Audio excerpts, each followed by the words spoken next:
Assalamualaikum warahmatullahi wabarakatuh. Halo, saya Muhammad Rahim Zaki dengan NPM 211-872-3034 selaku moderator yang akan memandu jalannya presentasi. Baiklah, langsung saja kita simak materi yang akan dibahas, yaitu mengenai ketimpangan ekonomi, kemiskinan, dan kesenjangan pendapatan.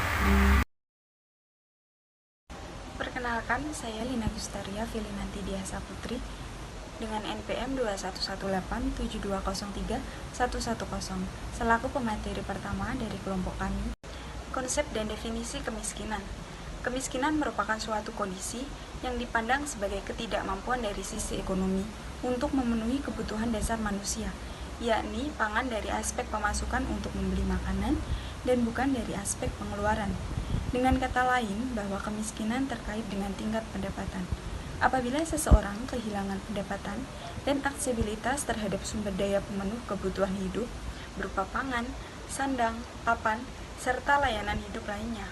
Kemiskinan identik pula dengan kelaparan, tempat tinggal yang tidak layak, tidak bersekolah, sehingga berdampak langsung pada perasaan kehilangan atas hak untuk hidup, terpinggirkan, dan merasakan masa depan yang suram.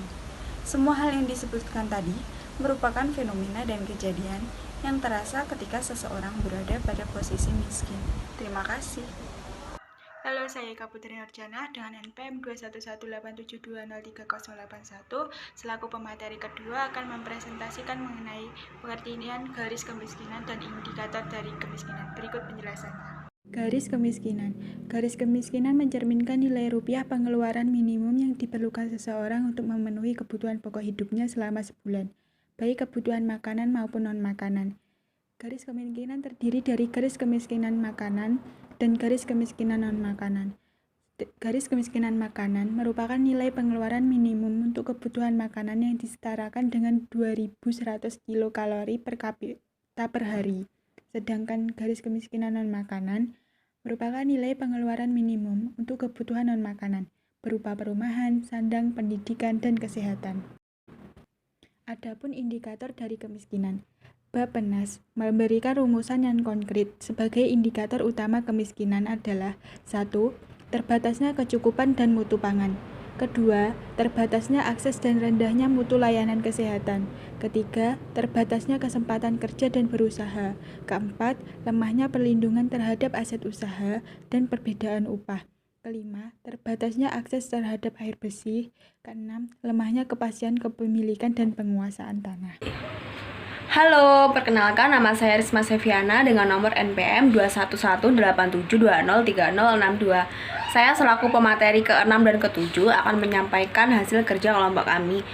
Hubungan pertumbuhan, ekonomi, dan kemiskinan. Pertumbuhan ekonomi diyakini memiliki pengaruh yang signifikan terhadap penurunan jumlah kemiskinan.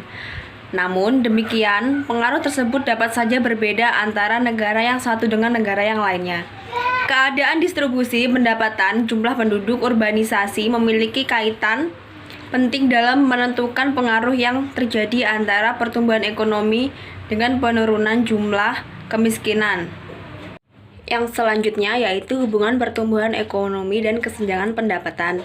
Kuznets menyatakan bahwa hubungan antara pertumbuhan dengan kesenjangan seperti U dapat terbalik, yaitu dalam jangka pendek ada korelasi positif, namun dalam jangka panjang hubungan tersebut menjadi negatif.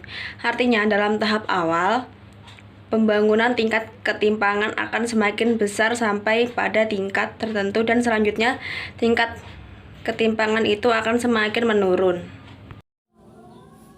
Halo, saya Yoga Riki Dewantara dengan nomor NPM 21187203030 akan menyampaikan materi tentang faktor penyebab kemiskinan. Seperti yang dijelaskan, kemiskinan merupakan salah satu permasalahan sosial yang sulit diurai dan kerap kali terjadi di negara-negara berkembang seperti Indonesia.